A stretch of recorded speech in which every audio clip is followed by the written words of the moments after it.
Here we will cover specifying reference normalization, which typically applies to isobaric labeled proteomics typically measured with multiplex technology, such as tandem mass tag, or TMT proteomics, or NMR data.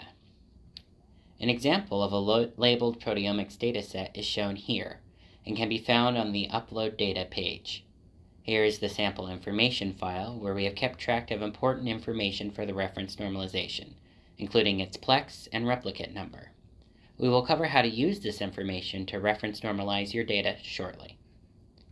If you have isobaric labeled proteomics data, you will be prompted with whether the relative abundance data contains reference samples. Reference samples are typically samples of pooled experimental material, which are used to help normalize data when more than one plex is run.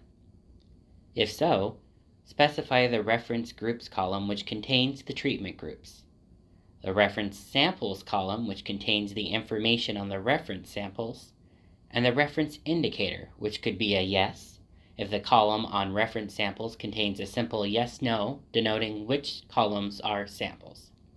Click See an Example to trigger a pop-up window with examples. Otherwise, reference normalization with labeled proteomics cannot be performed.